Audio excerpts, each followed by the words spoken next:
एक माँ की मौत।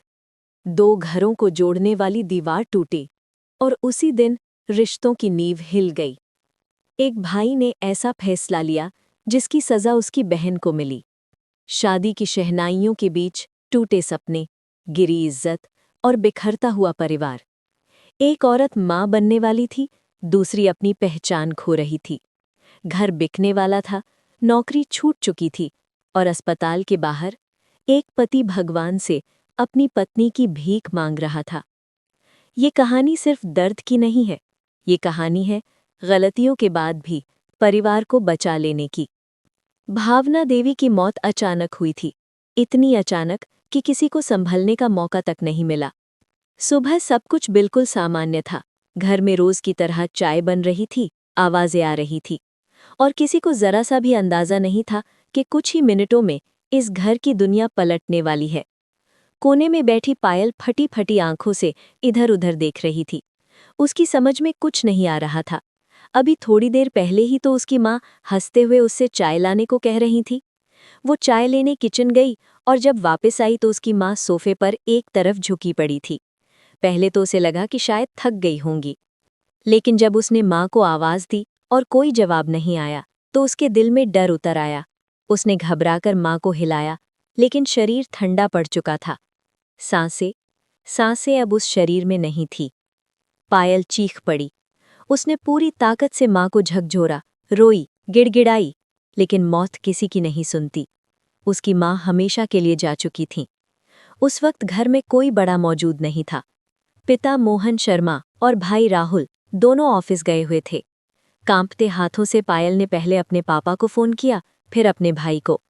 आवाज इतनी टूट रही थी कि ठीक से बोल भी नहीं पा रही थी। कुछ ही देर में जैसे पूरे घर पर कयामत टूट पड़ी। भावना देवी के जाने के बाद घर में मातम पसर गया। मोहन शर्मा की इस दुनिया में कोई खास रिश्तेदार नहीं था, बस एक ही सच्चा दोस्त था, अनिल वर्मा, जो बिल्कुल पास वाले मकान में अपने परिवार के साथ रहता था। रोने चीखने की आवाज सुनकर अनिल और उनकी पत्नी कविता तुरंत भागते हुए आए। जैसे ही उन्हें सच्चाई पता चली, कविता के पैरों तले जमीन खिसक गई। कविता ने आगे बढ़कर पायल को सीने से लगा लिया। बेटा, भगवान जो करता है उसी में भलाई होती है, कहते हुए उनकी आवाज भी भर्रा गई। धीरे धीरे घर में लोग आने लगे, पड़ोसी, जान पहचान वाले, दूर पास के लोग। हर कोई ढांढस बंधा रहा था, लेकिन दुख कम नहीं हो रहा था। बस इतना था कि जब तक लोग आते जाते रहे, घर की खामोशी थोड़ी दब जाती थी। जैसे ही भीड़ कम होती, सन्नाटा और गहरा हो जाता। पायल अंदर से पूरी तरह टूट चुकी थी। माँ उसके लिए सब कुछ थी, हर बात, हर सलाह, हर सहारा। अब सब कुछ खत्म हो चुका था। मोहन शर्मा अपनी बेटी की हालत देख नहीं पा रहे थे। 1 महीना बीत गया, लेकिन पायल का चेहरा जैसे मुस्कुराना भूल गया था। एक दिन शाम को अनिल ने धीरे से मोहन से कहा, मोहन, मेरी एक बात बुरी लगे तो माफ करना। तुम और राहुल दोनों दिन भर ऑफिस में रहते हो, पायल घर पर अकेली रहती है, ऐसा ठीक नहीं है। क्यों ना उसे हमारे घर छोड़ जाया करो। मोहन कुछ पल चुप रहे, फिर बोले, बात तो सही है अनिल, लेकिन जवान बेटी है, लोग बातें बनाएंगे। मैं नहीं चाहता कि किसी की जुबान खुले। अनिल भी समझते थे, उनके खुद के 2 बच्चे थे, बेटा अमन और बेटी निशा। बेटा बड़ा था, निशा छोटी। चारों बच्चे बचपन से साथ खेले थे, साथ बड़े हुए थे, लेकिन अब उम्र की दहलीज पर आ चुके थे। अनिल ने थोड़ी देर सोचकर कहा, तो ऐसा करते हैं, दोनों घरों के बीच की आंगन वाली दीवार गिरा देते हैं। पायल अपने ही घर में रहेगी, लेकिन हमारी नजरों के सामने। मोहन को ये बात सही लगी। उसी हफ्ते दोनों घरों के बीच की दीवार तोड़वा दी गई। अब मकान जुड़े हुए थे, बस आंगन अलग अलग। धीरे धीरे किचन भी एक हो गया, एक ही चूल्हा, एक ही टेबल।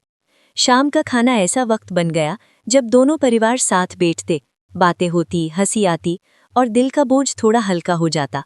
पायल भी धीरे धीरे संभलने लगी, लेकिन मन में एक डर था, लोग क्या कहेंगे। इसी डर को हमेशा के लिए खत्म करने के लिए एक दिन फैसला हुआ, पायल और अमन की शादी। पायल जो माँ के जाने के बाद जीने की वजह ढूंढ रही थी, उसे इस रिश्ते में एक सहारा नजर आया। अमन उसे पसंद भी था। बड़ों की रजामंदी से शादी तय कर दी गई। इसी बीच एक और रिश्ता सामने आया, निशा और राहुल। पायल को ये बात पता थी कि निशा अपने भाई राहुल को पसंद करती है और पायल अपने भाई से बहुत प्यार करती थी। उसने अमन से कहा, अगर राहुल और निशा की शादी हो जाए तो कितना अच्छा रहेगा। अमन पहले थोड़ा चौंका, लेकिन राहुल में कोई कमी नहीं थी। उसने बात घर पर रख दी। शुरुआत में थोड़ी हिचक हुई, लेकिन फिर सब मान गए। तय हुआ कि निशा की पढ़ाई पूरी होते ही शादी होगी। सब कुछ ठीक चल रहा था, खुशियां वापस लौट रही थीं। लेकिन किसे पता था कि ये खुशी बस एक तूफान से पहले की शांति थी। निशा की पढ़ाई अपने आखिरी दौर में थी। पेपर सिर पर थे और वो पूरी तरह किताबों में डूबी हुई थी। मोबाइल से दूरी, दोस्तों से दूरी, बस पढ़ाई और भविष्य। लेकिन दिल तो अपनी ही सुनता है। राहुल से उसकी बात कभी कभी ही होती थी, फोन पर भी ज्यादा देर नहीं, क्योंकि निशा पढ़ाई को लेकर बहुत सीरियस थी। राहुल कई बार पायल से शिकायत करता, दीदी एक बार तो मिलने दे उसे, 15 दिन हो गए उसकी शक्ल तक नहीं देखी। पायल हंस पड़ती, पागल हो गया है क्या, उसके पेपर चल रहे हैं, पढ़ाई से ध्यान हटा तो मैं खुद तुझे मारूंगी। आप कैसी बहन हो यार, थोड़ा तो रहम करो। पायल को उसके हाल पर हंसी आती थी। फिर एक दिन उसने शरारती अंदाज में कहा, वैसे मैंने सोच लिया है, तुम्हारी मुलाकात परमानेंट करवा दूंगी। मतलब? राहुल चौंक गया। पायल खिलखिलाकर हंस पड़ी। उसे पता चल चुका था कि निशा के आखिरी पेपर के अगले ही दिन शादी रखी गई है। जब पायल ने ये बात राहुल को बताई तो वो खुशी के मारे कुछ देर तक बोल ही नहीं पाया। फोन रखते ही वो सपनों की दुनिया में चला गया। लेकिन वक्त को कुछ और ही मंजूर था। शादी वाले दिन की सुबह घर में हलचल थी। निशा को चौथी बार जगाने पायल आई। उठ जा, सारे मेहमान आ चुके हैं, भूल मत आज तेरी शादी है। निशा नींद में बड़बड़ाई, भाभी मेरी शादी कैंसिल करवा दो, कल ही पेपर खत्म हुआ है। पायल हंस पड़ी, अब नाटक मत कर, नीचे तेरी मम्मी इंतजार कर रही हैं। निशा जैसे तैसे उठी ही थी कि बाहर से तेज आवाजें आने लगी। तुम मेरी बहन के साथ ऐसा कैसे कर सकते हो? पूरा घर थरवा गया। पायल और निशा दोनों बाहर भागी। अमन का हाथ राहुल के कॉलर पर था। राहुल की आंखें लाल थीं। शादी करके आया है ये, मेरी बहन इंतजार कर रही थी और ये किसी और से शादी करके ले आया। निशा को जैसे किसी ने जमीन से उठाकर पटक दिया हो। राहुल का चेहरा सख्त था। मैंने शादी की है, कोई गुनाह नहीं किया। उसके पास खड़ी लड़की नई दुल्हन डर से सहमी खड़ी थी। मोहन शर्मा की आंखें भर आईं। उन्होंने कांपते हाथ जोड़ दिए। मुझे माफ कर दे अनिल, आज मैं अपनी औलाद की वजह से शर्मिंदा हूं। अनिल ने मुंह फेर लिया। वो अपने दोस्त की आंखों में आंसू नहीं देख पा रहे थे। निशा की आंखों से आंसू बहते जा रहे थे। उसका सपना, उसकी उम्मीद, सब टूट चुका था। पायल राहुल को देख रही थी। वो उसे पहचान ही नहीं पा रही थी। जिस भारी को वो जानती थी, वो ऐसा कैसे कर सकता था? राहुल ने दुल्हन का हाथ पकड़ लिया। चलो माया, अंदर। पायल कांप गई। अब उसे समझ आ रहा था, इसकी सजा किसी और को मिलने वाली है। 1 मिनट, अमन की आवाज गूंजी। आज मेरी बहन को सबके सामने रुस्वा किया है, मैं इसे यूं ही नहीं छोड़ूंगा। इससे पहले कि बात और बिगड़ती, कविता ने अमन को रोक लिया। खबरदार, जो कुछ भी गलत बोला, मैं तुझे कभी माफ नहीं करूंगी। अमन गुस्से में दीवार पर मुक्का मारकर बाहर निकल गया। सब कुछ खत्म हो चुका था। निशा अपने कमरे में भाग गई। पायल उसे देखती रह गई। मोहन शर्मा वहीं कुर्सी पर बैठ गए। उनके चेहरे पर बेबसी लिखी थी। पायल उन्हें संभालते हुए बोली, पापा चलिए, आपको घर ले चलती हूँ। उस दिन 2 घरों के बीच सिर्फ दीवार नहीं टूटी थी, रिश्ते, भरोसा और इज्जत सब बिखर चुके थे। और ये तो बस शुरुआत थी। उस रात पूरे घर में सन्नाटा पसरा हुआ था, जैसे किसी ने सारी आवाजें छीन ली हों। अमन देर रात घर लौटा। दिन भर वो बाहर भटकता रहा था। उसे डर था कि अगर वो सामने आया तो उसका गुस्सा किसी बड़ी तबाही में बदल जाएगा। ड्राइंग रूम में आकर वो सोफे पर ढह गया। आंखें बंद की, लेकिन नींद कहाँ थी? उसकी बहन निशा, जिसके सपनों को उसने अपनी आंखों के सामने टूटते देखा था, और जिसने ये सब किया था, वही राहुल, जिसे वो अपना छोटा भाई मानता था। दोनों परिवारों के बीच जो रिश्ता सालों से था, आज एक ही पल में राख बन चुका था। उधर पायल किचन में खड़ी थी। किसी ने कुछ नहीं खाया था। शादी का सारा खाना वैसे ही पड़ा था। अमन ने आदेश देकर सारा खाना अनाथ आश्रम भिजवा दिया था। शादी कैंसिल होने की खबर भी सबको दे दी गई थी। पायल चुपचाप किचन से अपने कमरे की ओर जा रही थी, तभी उसे खटके की आवाज़ सुनाई दी। डाइनिंग एरिया में अमन बैठा था, थका हुआ, टूटा हुआ। पायल का दिल भर आया। वो धीरे से उसके पास बैठ गई और उसका हाथ अपने हाथ में लेने लगी, लेकिन अमन ने झटके से उसका हाथ हटा दिया। उसकी आंखों में जो दर्द था, पायल उससे नजर नहीं मिला पाई। कुछ मत बोलो पायल, अमन भारी आवाज में बोला। जो तुम्हारे भाई ने किया है, उसके बाद तुम्हारा हर शब्द मुझे चुभेगा। पायल का दिल जैसे चीर गया हो। वो बिना कुछ कहे उठी और कमरे की ओर चली गई। आंसू उसकी आंखों से बहते रहे। उसे पता था अब राहुल की गलती की सजा उसे ही भुगतनी थी। रात गहरी हो चुकी थी। पायल बाथरूम से निकल रही थी, तभी उसने देखा कि अमन अपने कमरे में जा रहा है। दोनों की नजरें टकराईं, लेकिन कोई कुछ नहीं बोला। कमरे में एक अजीब सी खामोशी थी। अमन शावर लेने चला गया। पायल बिस्तर पर बैठ गई। उसका सर दर्द से फट रहा था। वो जानती थी कि जब भी तनाव बढ़ता है, उसे तेज सरदर्द हो जाता है। दवाई ढूंढने लगी, लेकिन दवाई नहीं मिली। दराज खुलने और बंद होने की आवाज से अमन झिल्ला उठा। इतना शोर क्यों कर रही हो? उसकी तेज आवाज से पायल डर गई। वो पीछे हटते हटते दीवार से टकरा गई। अब एक आवाज भी नहीं आनी चाहिए। अमन ने लाइट बंद कर दी और करवट लेकर लेट गया। पायल ने मुंह पर हाथ रखकर अपनी सिसकियां दबा लीं। दर्द बढ़ता जा रहा था। वो चुपचाप उठी और बालकनी में आ गई। ठंडी हवा में सांस ली, लेकिन आंखों से आंसू थम नहीं रहे थे। राहुल, तुम्हारी एक गलती हम सब पर भारी पड़ने वाली है। अगली सुबह निशा की आंख खुली तो घर का सन्नाटा उसे काटने लगा। ऐसा लग रहा था जैसे इस घर में कोई बड़ा हादसा हो चुका हो। वो बाहर आई और राहुल के आंगन की ओर देखा। वहां भी सन्नाटा। राहुल के कमरे का दरवाजा बंद था। निशा को वो लड़की कहीं देखी देखी सी लग रही थी, जो कल दुल्हन बनकर आई थी, लेकिन कहाँ, याद नहीं आ रहा था। तभी उसने पायल को किचन की ओर जाते देखा। निशा उसके पीछे पीछे किचन में आ गई। पायल का चेहरा पीला पड़ा था। जाहिर था रात ठीक नहीं बीती।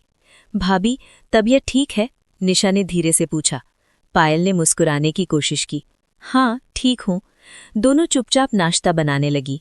कोई कुछ नहीं बोल रहा था। थोड़ी देर बाद कविता और अनिल को बुलाया गया। मोहन शर्मा अभी तक अपने आंगन से बाहर नहीं आए थे। डाइनिंग टेबल पर सब बैठे, लेकिन किसी की नज़र किसी से नहीं मिल रही थी। तभी कविता ने निशा से कहा, बेटा, जाकर अपने अंकल को बुला लाओ। निशा का दिल कांप गया, लेकिन वो चुपचाप उठी। मोहन शर्मा के कमरे का दरवाज़ा खटखटाया। आ जाओ। उन्हें देखकर मोहन की आंखें भर आईं। मैं तुमसे माफ़ी भी नहीं मांग सकता बेटा। निशा ने उनके हाथ पकड़ लिए। आप ऐसा मत कहिए, चलिए नाश्ता कर लीजिए। मोहन शर्मा टूटे कदमों से बाहर आए। जैसे ही सब बैठने वाले थे, राहुल और माया आ गए। राहुल सीधे टेबल की ओर बढ़ा। पायल ने ठंडे लहजे में कहा, ये नाश्ता सबके लिए है, अपने लिए अलग बना लो। राहुल की नज़रें सख्त हो गईं। अच्छा है, पहले ही बता दिया कि अब यहाँ 2 वक्त की रोटी भी नहीं मिलेगी। वो उठने ही वाला था कि अनिल गुस्से में बोले, वापस बैठो राहुल। सब चौंक गए। खाने से दुश्मन का भी हाथ नहीं रोका जाता। उन्होंने पायल को डांट दिया। पायल मजबूरी में नाश्ता परोसने लगी। तभी अमन आ गया। जैसे ही उसने राहुल और माया को नाश्ता करते देखा, उसका गुस्सा फूट पड़ा। पायल, अगर तुम उनके लिए नौकरानी बन गई हो तो अपने पति को भी देखो। उसकी आवाज इतनी तेज थी कि पायल के हाथ से चाय का कप छूट गया। गर्म चाय उसके हाथ पर गिर गई। पायल, राहुल दौड़कर आया। निशा भी घबरा गई। भाभी, ज्यादा तो नहीं जला? पायल दर्द सहती रही, लेकिन उसकी नज़र अमन पर थी, जो गुस्से में बाहर चला गया था। राहुल कुछ कहना चाहता था। पापा, मोहन शर्मा ने हाथ उठाकर रोक दिया। तुम्हारे लिए तुम्हारा बाप मर चुका है। आज के बाद मुझे पापा मत कहना। उन शब्दों ने सबको सन्न कर दिया। राहुल की आंखों में गुस्सा भर गया। उसे लग रहा था सब उसके खिलाफ है। माया चुपचाप सिर झुकाए बैठी थी। मेरी वजह से सब बिखर गया, वो धीरे से बोली। राहुल ने कहा, अब जो है यही है, किसी से सफाई देने की जरूरत नहीं। लेकिन वो खुद भी नहीं जानता था कि ये सब संभाल पाना इतना आसान नहीं होगा, और वक्त अब और भी कड़े इम्तिहान लेने वाला था। घर में अब 2 अलग अलग सांसें चल रही थीं। एक तरफ अनिल का परिवार, दूसरी तरफ मोहन शर्मा का। बीच में सिर्फ आंगन नहीं था, बीच में अब चुप्पी की मोटी दीवार खड़ी हो चुकी थी। पायल का हाथ अभी भी जल रहा था। निशा ने उस पर ठंडा पानी डाला, फिर हल्दी लगाई, लेकिन दर्द हाथ से ज्यादा दिल में था। भाभी, आप कुछ बोलती क्यों नहीं निशा? निशा की आवाज कांप रही थी। पायल ने हल्की मुस्कान के साथ कहा, कुछ बोलने से क्या बदल जाएगा निशा? जो होना था हो चुका है। निशा की आंखें भर आईं। वो जानती थी पायल अंदर से टूट चुकी है। उधर अमन घर से बाहर बैठा था। सिगरेट सुलगा चुका था, जबकि उसने सालों पहले छोड़ दी थी। आज उसका संयम टूट चुका था। उसे रह रहकर अपनी बहन का चेहरा याद आ रहा था। निशा की टूटी हुई आंखें और राहुल की बेपरवाह शक्ल। कैसे कर सकता है कोई ऐसा? वो खुद से बुदबुदाया। शाम ढलने लगी। राहुल और माया अपने कमरे में थे। माया डर डर कर आसपास देख रही थी। उसे लग रहा था जैसे वो किसी अनजानी जेल में आ गई हो। राहुल, तुम्हारे घरवाले मुझे पसंद नहीं करते हैं ना? उसने धीमी आवाज में पूछा। राहुल ने बिना उसकी तरफ देखे कहा, वक्त लगेगा, सब ठीक हो जाएगा। लेकिन उसके शब्दों में खुद विश्वास नहीं था। माया ने उसकी तरफ देखा। तुमने मुझसे कहा था कि सबको मना लोगे, लेकिन यहां तो सब नफरत कर रहे हैं। राहुल चिढ़ गया। तो क्या करूं? अब शादी हो चुकी है, कोई मुझे वापस नहीं भेज सकता। माया चुप हो गई। उसे समझ आ गया था कि वो अब अकेली है। रात को खाना बना, लेकिन किसी ने साथ बैठकर नहीं खाया। पायल ने चुपचाप सबके कमरे में खाना रख दिया। जब वो राहुल के कमरे में गई तो माया ने प्लेट लेने से पहले उसका हाथ पकड़ लिया। दीदी, उसकी आंखों में आंसू थे। मुझे माफ़ कर दीजिए, मेरी वजह से आपके घर में इतना झगड़ा हो गया। पायल कुछ पल उसे देखती रही, फिर धीरे से बोली, बेटी, गलती तुम्हारी नहीं है। गलती वहाँ होती है जहाँ सच छुपाया जाता है। माया की आंखों से आंसू गिर पड़े। राहुल को ये सब अच्छा नहीं लगा। अब ड्रामा बंद करो, उसने कड़क आवाज में कहा। पायल बिना कुछ बोले बाहर आ गई।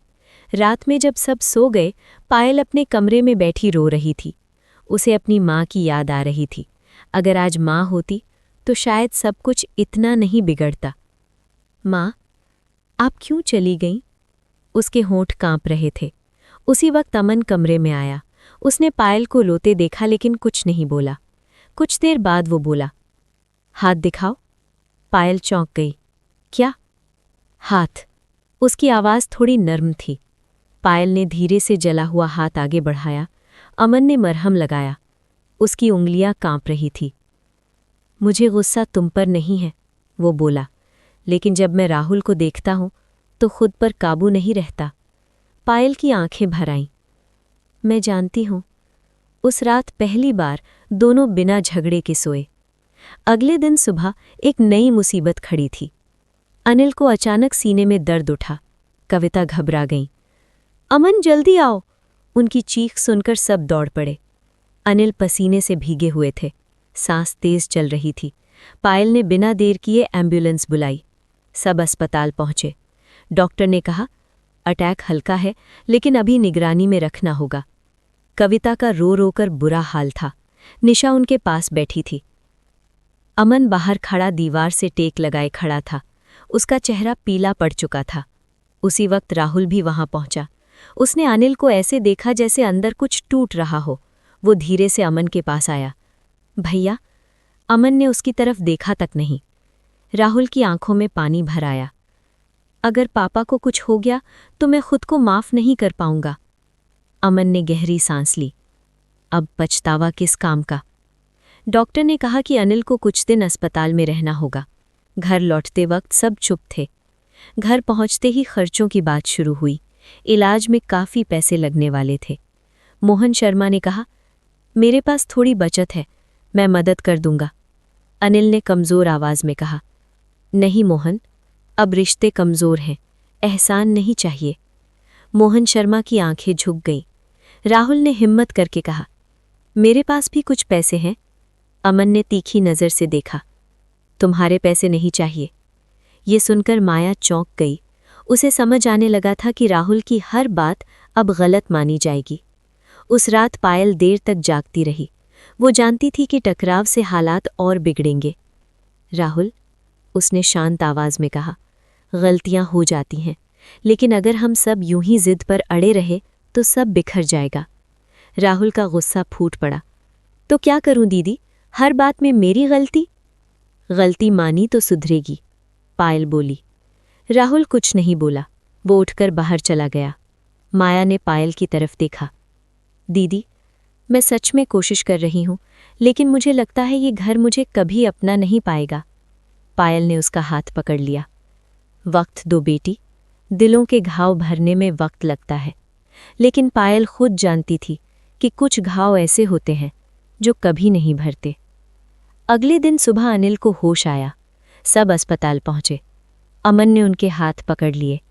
पापा, अनिल ने कमज़ोर मुस्कान दी। जिंदा हूँ बेटा। सबकी आंखें भर आईं। अनिल ने इशारे से राहुल को पास बुलाया। राहुल डरते डरते आगे बढ़ा। मैंने जिंदगी में एक बात सीखी है, अनिल बोले। घर टूटने में वक्त नहीं लगता, लेकिन जोड़ने में पूरी जिंदगी लग जाती है। राहुल की आंखों से आंसू गिर पड़े। मुझसे गलती हो गई पापा। अनिल ने उसकी तरफ देखा। गलती सब करते हैं, पर सच छुपाना सबसे बड़ी गलती होती है। माया सिर झुकाए खड़ी थी।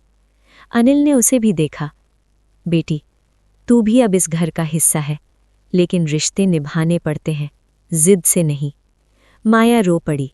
घर लौटने के बाद माहौल थोड़ा नरम हुआ, लेकिन दरारें अब भी थीं। अमन और पायल के बीच भी दूरी बढ़ने लगी थी। अमन देर रात तक बाहर रहता, पायल चुपचाप सब सहती। एक शाम पायल को चक्कर आया। वो किचन में गिरते गिरते बची। निशा ने उसे संभाला। भाभी, आप डॉक्टर को दिखाओ। डॉक्टर ने जांच के बाद कहा, आप बहुत तनाव में हैं। अगर ऐसे ही चलता रहा तो बड़ी परेशानी हो सकती है। पायल ने हल्की मुस्कान दी। परेशानी तो पहले ही बहुत है डॉक्टर साहब। उसे नहीं पता था कि आने वाले दिनों में ये परेशानी और गहरी होने वाली है। पायल की तबीयत अब पहले जैसी नहीं रही थी। दिन भर थकान, रात को नींद नहीं, और दिमाग में हर वक्त वही सवाल, ये सब कब ठीक होगा। डॉक्टर की बात वो समझ गई थी, लेकिन हालात ऐसे नहीं थे कि वो आराम कर सके। घर में जिम्मेदारियां बढ़ चुकी थीं। अनिल अभी पूरी तरह ठीक नहीं हुए थे। कविता उन्हें अकेला छोड़ने से डरती थी। निशा कॉलेज जाने लगी थी, लेकिन उसका मन पढ़ाई में नहीं लगता था। राहुल और माया अपने कमरे तक सिमट गए थे। घर में रहते हुए भी वे जैसे घर से बाहर हो चुके थे। राहुल देर से आता और पायल जल्दी सोने का बहाना कर लेती। दोनों के बीच बातचीत अब सिर्फ ज़रूरत की रह गई थी। एक रात पायल को फिर तेज चक्कर आया। इस बार वो संभल नहीं पाई। फर्श पर गिरने की आवाज़ से निशा दौड़ती हुई आई। भाभी! अमन भी भागकर आया। पायल बेहोश पड़ी थी। घबराहट में उसे तुरंत अस्पताल ले जाया गया। डॉक्टर ने जांच की, ब्लड टेस्ट हुए, और फिर जो रिपोर्ट आई उसने सबको हिला दिया। पायल प्रेग्नेंट है, डॉक्टर ने कहा। कमरे में सन्नाटा छा गया। अमन को जैसे किसी ने पत्थर का बना दिया हो। वो खुश नहीं था, डरा हुआ था। निशा की आंखों में चमक थी। भाभी, सच? पायल को होश आया। उसने अमन की तरफ देखा। मुझे डर लग रहा है, उसने धीमी आवाज में कहा। अमन कुछ नहीं बोला, बस बाहर चला गया। ये चुप्पी पायल के लिए किसी थप्पड़ से कम नहीं थी। घर लौटने के बाद खबर फैल गई। कविता खुश थी। मोहन शर्मा की आंखों में आंसू थे। तेरी माँ होती तो कितनी खुश होती, उन्होंने कहा। लेकिन अमन, वो अब भी दूर था। रात को पायल ने हिम्मत करके कहा, अगर तुम खुश नहीं हो तो बता दो। अमन ने कड़वी हंसी हंसी। खुशी की बात कहाँ बची है पायल? घर, रिश्ते सब बिखरे पड़े हैं, और अब ये जिम्मेदारी? उसकी बात अधूरी रह गई। पायल का दिल टूट गया। ये बच्चा हमारी गलती नहीं है, वो बोली। लेकिन वक्त गलत है, अमन ने जवाब दिया। उन शब्दों ने पायल को अंदर तक हिला दिया। अगले दिन राहुल ने ये बात सुनी। वो दौड़कर पायल के पास आया। दीदी, जो हुआ मेरी वजह से हुआ, लेकिन इस बच्चे की वजह से आपकी जिंदगी नहीं बिगड़नी चाहिए। माया भी बोली, भाभी, मैं आपका साथ दूंगी। पहली बार राहुल की बातों में सच्चाई लगी, लेकिन अमन अब भी खुद से लड़ रहा था। एक शाम अमन शराब पीकर घर आया। ये पहली बार था। पायल कुछ बोली नहीं, बस उसे पानी दिया। अमन फूट पड़ा। मैं कमज़ोर हो गया हूँ पायल, मैं सब संभाल नहीं पा रहा। पायल की आंखें भर आईं। तो मेरे साथ मिलकर संभालो, उसने कहा। उस रात पहली बार अमन ने पायल के पेट पर हाथ रखा। वो चुप था, लेकिन उसकी आंखें नम थीं। समय धीरे धीरे आगे बढ़ा। पायल की हालत संभलने लगी, लेकिन घर की हालत नहीं। राहुल और अमन के बीच दूरी और बढ़ गई। हर बात में ताना, हर बात में कड़वाहट। एक दिन ऑफिस से लौटते वक्त अमन का एक्सीडेंट हो गया। हल्का था, लेकिन डराने वाला। पायल अस्पताल पहुंची तो अमन ने पहली बार उसका हाथ कस कर पकड़ा। अगर मुझे कुछ हो जाता? वो रुक गया। कुछ नहीं होगा, पायल बोली। अब तुम्हें सिर्फ अपने लिए नहीं, हम सब के लिए जीना है। अमन की आंखों से आंसू बह निकले। घर लौटने के बाद वो पहली बार राहुल के कमरे में गया। मुझसे भी गलती हुई है अमन, अमन ने कहा। राहुल चौंक गया। गुस्से में मैंने रिश्ते तोड़ दिए, अमन बोला। लेकिन अब नहीं। राहुल की आंखें भर आईं। भैया, दोनों देर तक चुप बैठे रहे। पायल दरवाजे के बाहर खड़ी सब सुन रही थी। उसके चेहरे पर हल्की मुस्कान थी, लेकिन वो नहीं जानती थी कि ये सुकून ज्यादा दिनों का नहीं है, क्योंकि जिंदगी अभी और इम्तिहान लेने वाली थी। समय अपनी चाल से आगे बढ़ रहा था, जैसे कुछ भी रुका ही न हो। पायल की प्रेगनेंसी को 4 महीने हो चुके थे। अब उसका पेट हल्का सा दिखने लगा था। चलते समय वो पेट पर हाथ रख लेती, जैसे किसी अनदेखे सहारे को महसूस कर रही हो। अमन अब पहले से थोड़ा बदला हुआ था। वो कोशिश कर रहा था, पूरी तरह नहीं, लेकिन कोशिश साफ दिखती थी। सुबह ऑफिस जाने से पहले पूछ लेना, दवा ली, या रात को हल्का सा कंबल ठीक कर देना। पायल इन्हीं छोटी छोटी बातों में सुकून ढूंढ लेती थी। लेकिन घर के बाकी रिश्ते अब भी अधूरे थे। राहुल और अमन की बातचीत सिर्फ ज़रूरत तक सीमित थी। मुस्कान अभी लौटकर नहीं आई थी। माया चुपचाप घर के काम करने लगी थी। कोई शिकायत नहीं, कोई जिद नहीं, लेकिन उसकी चुप्पी कभी कभी डराने लगती थी। एक दिन पायल ने उससे पूछा, तू खुश है? माया ने हल्की मुस्कान दी। कोशिश कर रही हूँ दीदी। उस जवाब में बहुत कुछ छुपा हुआ था। उधर निशा की पढ़ाई पर असर पड़ने लगा था। वो बार बार किताब लेकर बैठती, लेकिन आंखें खाली रहती। कविता ने एक दिन सख्ती से कहा, अगर तेरा ध्यान पढ़ाई में नहीं लगा तो आगे की जिंदगी और मुश्किल हो जाएगी। निशा रो पड़ी, मम्मी, जब घर में सब बिखरा हो तो दिमाग कैसे लगे? कविता चुप हो गई। उन्हें पहली बार एहसास हुआ कि बच्चे सब समझते हैं। इसी बीच मोहन शर्मा की तबीयत बिगड़ने लगी। ब्लड प्रेशर बढ़ा रहता और कमजोरी भी। डॉक्टर ने साफ कहा, उन्हें ज्यादा तनाव से दूर रखिए। लेकिन तनाव से दूर कैसे रखा जाए जब घर ही तनाव से भरा हो? एक शाम मोहन शर्मा आंगन में बैठे थे। पायल उनके पास आकर बैठ गई। पापा, आप खुद का ध्यान क्यों नहीं रखते? मोहन शर्मा ने फीकी हंसी हंसी। बेटी, जब बच्चों की जिंदगी उलझ जाए तो माँ बाप चैन कैसे ले? पायल का गला भर आया। वो समझ गई थी कि इस घर का हर दर्द कहीं न कहीं जुड़ा हुआ है। कुछ दिन बाद माया को चक्कर आने लगे। शुरुआत में उसने किसी को नहीं बताया। एक दिन वो किचन में गिर पड़ी। पायल ने उसे संभाला। माया, ये क्या हाल बना लिया है? डॉक्टर को दिखाया गया। रिपोर्ट आई तो सब चौंक गए। माया भी प्रेग्नेंट थी। कमरे में एक अजीब सा सन्नाटा था। एक तरफ खुशी होनी चाहिए थी, लेकिन चेहरे सवालों से भरे थे। राहुल खुश तो था, लेकिन डरा हुआ भी। अब खर्चे और बढ़ेंगे, वो बुदबुदाया। अमन चुप था। पायल ने आगे बढ़कर माया का हाथ पकड़ा। डरने की जरूरत नहीं है, बच्चे भगवान की देन होते हैं। माया की आंखों से आंसू बह निकले। दीदी, मुझे लग रहा था कि मैं इस घर के लायक नहीं हूं। पायल ने उसका सिर सहलाया। अब तू सिर्फ बहू नहीं, माँ बनने वाली है। इससे बड़ा रिश्ता कोई नहीं। लेकिन अमन के चेहरे पर चिंता गहरी होती जा रही थी। 2 घर, 2 जिम्मेदारियां और बढ़ते खर्च। एक रात उसने पायल से कहा, अगर हालात ऐसे ही रहे तो मुझे ये घर बेचना पड़ेगा। पायल चौंक गई। ये घर जिसमें माँ की यादें हैं? अमन की आवाज़ भारी थी। यादों से पेट नहीं भरता पायल। वो पहली बार इतना कड़वा बोला। पायल उस रात सो नहीं पाई। वो जानती थी कि अमन गलत नहीं कह रहा। अगले दिन अमन ने प्रॉपर्टी डीलर से बात की। राहुल को जब पता चला तो वो गुस्से में आ गया। भैया, ये घर पापा की आखिरी निशानी है। अमन ने थकी आवाज में कहा, और ये जिम्मेदारियां मेरी हैं। दोनों के बीच फिर तकरार बढ़ गई। माया डरकर कमरे में चली गई। उसे लगने लगा कि उसकी वजह से सब फिर बिगड़ रहा है। निशा ने पहली बार अमन से कहा, भैया, अगर घर बेचने से सब ठीक हो जाएगा तो बेच दीजिए। उसकी बात ने सबको चुप कर दिया। मोहन शर्मा ने भारी कदमों से आगे बढ़कर कहा, अगर ये घर बिकेगा तो सबसे पहले मैं यहां से चला जाऊंगा। पायल रो पड़ी। पापा, ऐसा मत कहिए। मोहन शर्मा ने पायल के सिर पर हाथ रखा। बेटी, घर ईंट पत्थर से नहीं बनता, घर लोग बनाते हैं। उन शब्दों ने सबको सोच में डाल दिया। रात को पायल ने अमन से कहा, हम दोनों के बच्चे आने वाले हैं। अगर हम अभी टूट गए तो आगे क्या होगा? अमन देर तक चुप रहा, फिर बोला, मैं डर गया हूं पायल।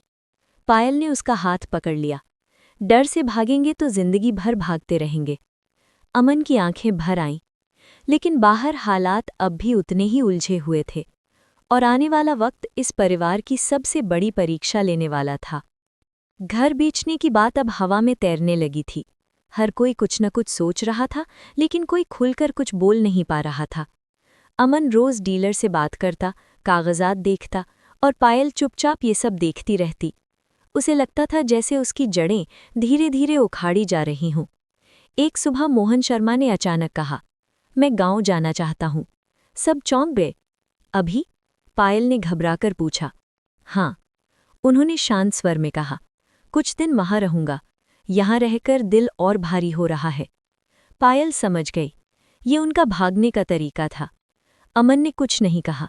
वो जानता था कि रोकने का कोई फायदा नहीं। मोहन शर्मा गांव चले गए। घर और ज्यादा सूना हो गया। उसी दौरान माया की तबीयत बिगड़ने लगी। उसे उल्टियां, कमजोरी और चक्कर आने लगे। डॉक्टर ने साफ कहा, उसे ज्यादा आराम चाहिए, तनाव बिल्कुल नहीं। लेकिन आराम कहाँ? माया की हालत देखकर राहुल टूटने लगा। अगर उसे कुछ हो गया, वो पायल से बोला, तो मैं खुद को माफ नहीं कर पाऊंगा। पायल ने उसे समझाया, डर से कुछ ठीक नहीं होता, हिम्मत रख। इसी बीच अमन को ऑफिस में झटका लगा। कंपनी में छटनी हो रही थी, उसका नाम भी लिस्ट में था। जब वो घर आया तो उसके चेहरे से सब साफ झलक रहा था। क्या हुआ? पायल ने पूछा। अमन ने धीरे से कहा, नौकरी चली गई। पायल के पैरों तले जमीन खिसक गई। 2 प्रेगनेंसी, बीमारियां और अब ये। वो कुछ नहीं बोली, बस पानी लाकर उसे दिया। उस रात अमन पहली बार बिल्कुल टूट गया। मैं सब कुछ हार रहा हूं, वो बोला। पायल ने उसका हाथ अपने कंधे पर रख लिया। जब तक हम साथ हैं, कुछ नहीं हारा है। लेकिन वो खुद अंदर से कांप रही थी। अगले दिन अमन ने राहुल को सब बता दिया। राहुल सन्न रह गया। अब क्या करेंगे? घर बेचना पड़ेगा, अमन बोला। राहुल ने आंखें बंद कर ली। शायद यही सही है। निशा ये सुनकर रो पड़ी। भाभी, सब कुछ एक साथ क्यों टूट रहा है? पायल के पास कोई जवाब नहीं था। घर बेचने की प्रक्रिया तेज हो गई। एडवांस भी मिल गया, 10 लाख रुपए। उसी पैसे से अस्पताल का बाकी बिल चुकाया गया और कुछ जरूरी खर्च निपटाए गए। लेकिन मन का बोझ कम नहीं हुआ। एक दिन माया को अचानक तेज दर्द उठा। राहुल घबरा गया। उसे तुरंत अस्पताल ले जाया गया। डॉक्टर ने कहा, परेशानी है, लेकिन अगर वक्त रहते ध्यान दिया जाए तो सब ठीक हो सकता है। पायल अस्पताल के बाहर बैठी थी। वो अपने पेट पर हाथ रखकर बस दुआ कर रही थी। भगवान, दोनों बच्चों को सुरक्षित रखना। अमन भी वहीं था। उसने पहली बार कहा, अगर कुछ गलत हो गया तो मैं खुद को माफ नहीं कर पाऊंगा। पायल ने उसकी तरफ देखा। डर छोड़ो, अब जिम्मेदारी निभाने का वक्त है। कुछ दिन अस्पताल में रहने के बाद माया की हालत संभली। घर लौटने पर एक और झटका इंतजार कर रहा था। प्रॉपर्टी डीलर ने फोन किया। खरीदार ने डील कैंसिल कर दी है। अमन का सिर चकरा गया। कैसे? मार्केट डाउन है, डीलर बोला। घर नहीं बिका, नौकरी नहीं और खर्च बढ़ते जा रहे थे। अमन दीवार से टेक लगाकर बैठ गया। अब क्या? पायल उसके पास बैठ गई। अब हम रुकेंगे नहीं, कोई ना कोई रास्ता निकलेगा। उसी वक्त मोहन शर्मा का फोन आया। मैं वापस आ रहा हूं, उन्होंने कहा। पायल की आंखें भर आईं। पापा? घर चाहे रहे या जाए, लेकिन परिवार साथ रहना चाहिए। उन शब्दों में एक ताकत थी। घर में थोड़ी उम्मीद लौटने लगी। लेकिन ये सिर्फ तूफान के बीच का सुकून था, क्योंकि असली परीक्षा अभी बाकी थी। मोहन शर्मा की वापसी के साथ घर में जैसे थोड़ी जान लौट आई थी। उनकी चाल अब धीमी थी, चेहरे पर झुर्रियां और गहरी, लेकिन आंखों में वही अपनापन। पायल उन्हें देखकर रो पड़ी। पापा, आप चले गए थे तो लगा सब खत्म हो गया। मोहन शर्मा ने उसके सिर पर हाथ रखा। बेटी, भागने से जिंदगी आसान नहीं होती। उनकी मौजूदगी सबके लिए सहारा बन गई। अमन ने अगले दिन नौकरी की तलाश शुरू कर दी। कहीं रेज्यूमे भेजता, कहीं फ़ोन करता, लेकिन जवाब या तो अभी नहीं होता या फिर बिल्कुल नहीं। राहुल ने भी फैसला किया कि वो दूसरा काम ढूंढेगा।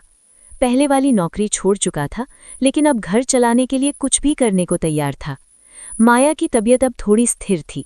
वो ज्यादातर समय बिस्तर पर ही रहती। पायल उसके पास बैठकर अपने बच्चे की बातें करती। जब ये आएगा ना तो पूरा घर भर जाएगा। माया हल्की मुस्कान देती, और दोनों साथ खेलेंगे।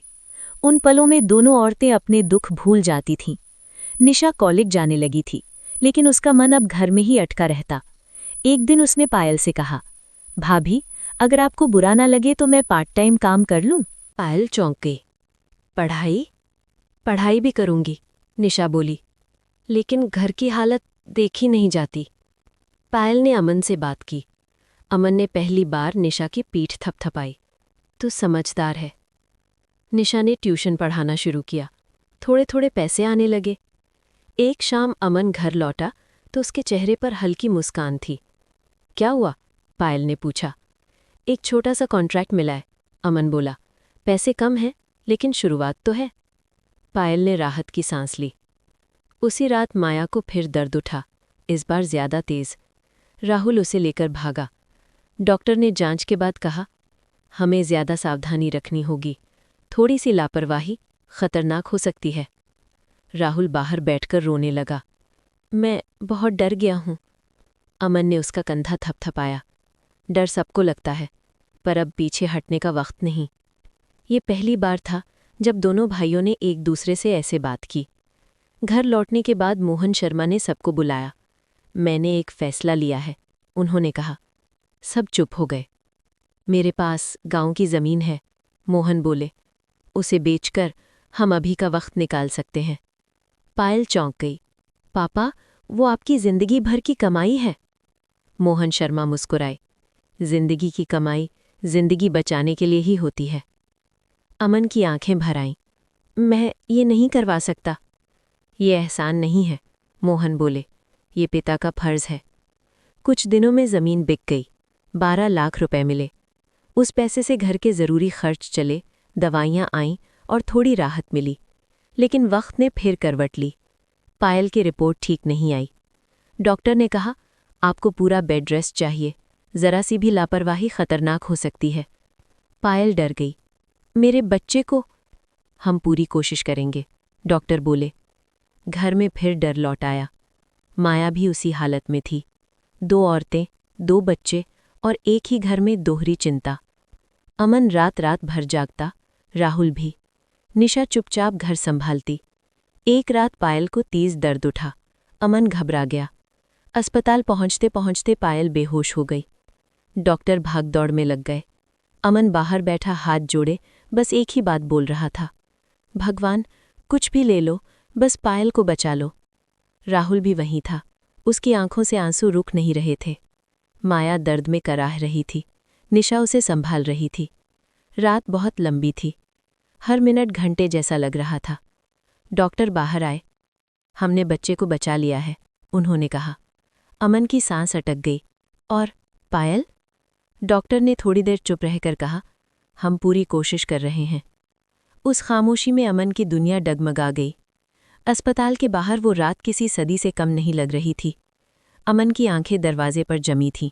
हर बार जब नर्स आती जाती, उसका दिल जोर से धड़कने लगता। राहुल पास की कुर्सी पर बैठा था, हाथों में सिर दबाए। आज पहली बार उसे समझ आ रहा था कि एक गलत फैसला पूरी जिंदगी कैसे हिला देता है। निशा माया को संभाले बैठी थी। माया दर्द में थी, लेकिन उसकी नज़र बार बार अमन की तरफ जा रही थी। भाभी, ठीक हो जाएंगी ना? उसने डरते हुए पूछा। निशा ने आंसू पोंछते हुए कहा, हाँ, भगवान ऐसा नहीं करेंगे। उसी वक्त ऑपरेशन थिएटर का दरवाज़ा खुला। डॉक्टर बाहर आए। अमन तुरंत उठ खड़ा हुआ। डॉक्टर साहब, डॉक्टर ने थकी हुई आवाज़ में कहा, खतरा टल गया है, पायल अब ठीक है। एक पल के लिए अमन को अपनी सांसें सुनाई नहीं दी। फिर वो फूट फूट कर रो पड़ा। राहुल ने उसका पकड़ लिया। दोनों भाई एक दूसरे से लिपट कर रो रहे थे। मैंने सब बर्बाद कर दिया, राहुल ने सिसकते हुए बोला। अमन ने सिर हिलाया। नहीं, हम सब ने गलतियां की, लेकिन आज समझ आया कि परिवार क्या होता है। कुछ देर बाद अमन को पायल के पास जाने दिया गया। पायल बेड पर लेटी थी, कमज़ोर लेकिन जिंदा। अमन ने हाथ पकड़ा। मुझे माफ़ कर दो, आवाज़ कांप रही थी। मैं डर गया था, लेकिन तुम्हारे बिना मैं कुछ भी नहीं हूँ। पायल ने आंखें खोलीं, हल्की मुस्कान आई। अब समझ आए हो? अमन ने सिर झुका लिया। उसी सुबह माया को भी लेबर पेन शुरू हुआ। दोनों परिवार फिर से अस्पताल में इकट्ठा हो गए। शाम होते होते 2 खबरें आईं। पायल ने एक स्वस्थ बेटे को जन्म दिया और माया ने एक प्यारी सी बेटी को। अस्पताल के उस कमरे में रोने की आवाज़ें थीं, लेकिन इस बार खुशी के आंसू थे। मोहन शर्मा बच्चों को देखकर फूट फूट कर रो पड़े। आज तुम्हारी माँ होती तो कितना खुश होती। अनिल ने कमज़ोर हाथों से अमन और राहुल को पास बुलाया। आज से कोई पुरानी बात नहीं, घर फिर से जुड़ेगा। राहुल ने माया का हाथ पकड़ा। मैं वादा करता हूँ, अब कोई झूठ नहीं, कोई छुपाव नहीं। माया रो पड़ी, लेकिन इस बार सुकून के आंसू थे। कुछ महीने बीत गए, घर नहीं बिका, अमन को नई नौकरी मिल गई। पैसे कम थे, लेकिन मन मजबूत था।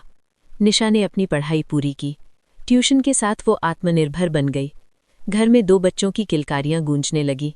जब पायल अपने बेटे को गोद में लेती तो उसे लगता कि उसकी माँ कहीं आसपास ही है। एक शाम सब आंगन में बैठे थे। मोहन शर्मा ने मुस्कुराते हुए कहा, देखा, घर ईंट से नहीं, लोगों से बनता है। अमन ने पायल का हाथ थाम लिया। राहुल ने माया की तरफ देखा। निशा बच्चों को हंसाने लगी। दर्द, गलतियां, संघर्ष सब पीछे छूट चुके थे। ये कहानी सिर्फ टूटने की नहीं थी, ये कहानी थी फिर से जुड़ने की, और यही जिंदगी की सबसे बड़ी जीत होती है।